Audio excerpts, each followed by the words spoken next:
The Lord is my shepherd. The 23rd Psalm is a beloved psalm, one of the most famous parts of the Bible.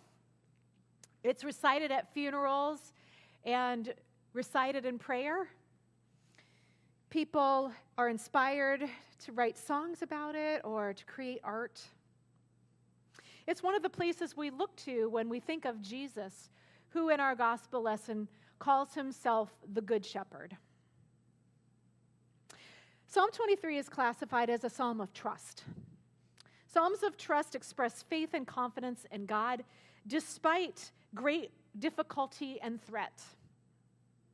Psalm 23 makes direct reference to these dangers in the center of the psalm, in the line, "You prepare a table before me in the presence of my enemies."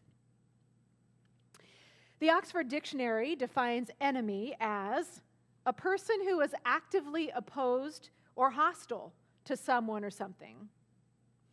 It seems to me that enemies fall into two broad categories: those who are enemies to your face, and those who pretend to be a friend, but actually mean you harm. Psalm 23 speaks of both kinds of enemies.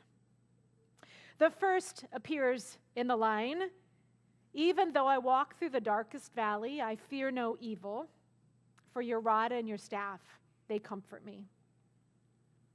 Evil here refers to the obvious dangers inherent in shepherding sheep, which we see in the methods of protection that the shepherd employs. The rod that is used to beat off wild predators, and the staff that guides the sheep away from danger. Here the psalm refers to those outward enemies that pose an existential threat. But the line, "You prepared a table before me in the presence of my enemies," refers to the one who is at the table with you, a friend who is actually an enemy. The Hebrew word for enemy here is tsar, which means the one who causes you distress, an adversary. It's not a faceless enemy, but someone you know, and someone who means you harm nonetheless. My friend Lynn's daughter married a man who didn't seem to want to be part of the family, or at least that's how Lynn saw it. He had come from a small family and had lost both of his parents at a young age. Being with Lynn's large and boisterous family was clearly an uncomfortable experience for him. But Lynn kept on inviting her daughter and son-in-law to all the family gatherings, especially after grandchildren came into the picture. Unsurprisingly, the more that Lynn invited, the more her invitations were rebuffed. Lynn struggled to accept the relationship with her son-in-law and daughter on their own terms. But despite her best efforts, she began to see her son-in-law first as an obstacle, and then eventually as somewhat of an enemy who took her daughter and her grandchildren away from her. What started out in a difference in expectations about family gatherings turned into an existential threat to Lynn, because the thing she wanted most in the world was to be a grandma. Lynn, however, was a woman of prayer, and she regularly prayed Psalm 23. During the really hard times with her daughter, this line stuck out: "You prepare a table before me in the presence of my enemies." At first, Lynn thought of this passage as a kind of triumph over the enemy, a kind of thumbing your nose at the enemy saying, "Ha ha, God's made a table for me and you're not there." Thinking that the enemy was somewhere further away, observing this feast lavishly prepared. But as she prayed with the psalm, she started to think about it more as the persistence of the enemy in her life, and that God was providing for her and caring for her, even in the midst of this adversary who caused her such pain and challenge. One day, when she was sharing her insights about this psalm with her pastor, she had a revelation. The pastor said, "That's not what this psalm is about. God's table is for all people. And so the person you think is the enemy outside the bounds of God's grace is actually sitting with you right here at the table." God's love and God's intention is that everyone, even enemies, are considered as family.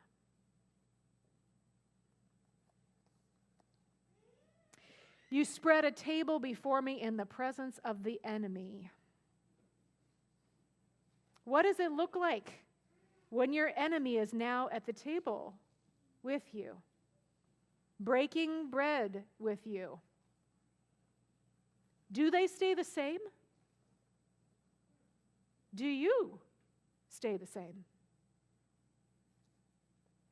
It took years, but finally Lynn did find a feast in the presence of her enemy, the one who had caused her such distress.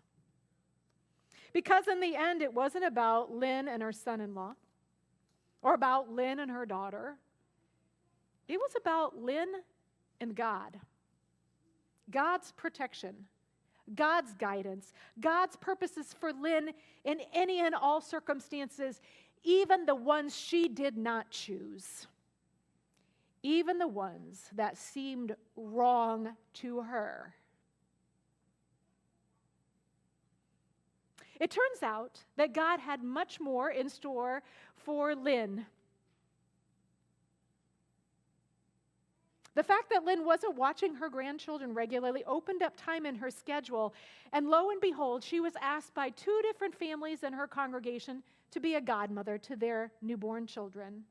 And as those children grew, Lynn invited them to her home, where she pulled out all those old toys that she had saved, where she hid the eggs for the Easter egg hunt, where she remembered their favorite ice cream and always had it on hand. And on the occasions when her grandchildren came, she did those things too. When Lynn stopped resisting God's broader intent for her life, stopped insisting on her way, then she could see the abundance that God had planned always for her. Years later, Lynn could say, "I see now that everything was for my good." It's another way of saying another line from Psalm 23. "My cup runneth over." It's another way of saying, "Look who's at the table with me, the one I thought was my enemy."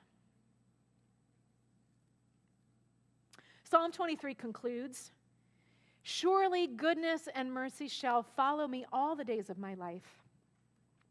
The Hebrew word follow here is better translated as pursue, like the pursuing that an enemy does after the one that they're trying to harm. Surely goodness and mercy will pursue me all the days of my life. God's love and mercy track you down until you are ready to receive the gift that God has been intending to give you your whole life. God's love and mercy, boundless. The table so big as to include the whole human family. So our enemies are right here with us at the table. And that is God's loving and purpose, loving intention, not only for them, but for us. Jesus said in the Gospel of Luke in his famous Sermon on the Plain, "Love your enemies. Do good to those who harm you. Lend, expecting nothing in return. Your reward will be great." For you will be children of the Most High, who himself is kind to the ungrateful and the wicked. Be merciful as your Father in heaven is merciful. In the end, we are called by this psalm and by Jesus to reconsider our relationship with our enemies, whether personal or societal, whether real or perceived. With the shepherd, there is no need to fear outward enemies that lurk in the darkness. With the shepherd, we want for nothing. There is no question of our ultimate safety when the shepherd is near.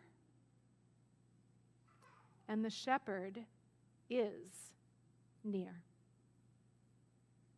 We have all we need. We are armed with the love and mercy of this good shepherd.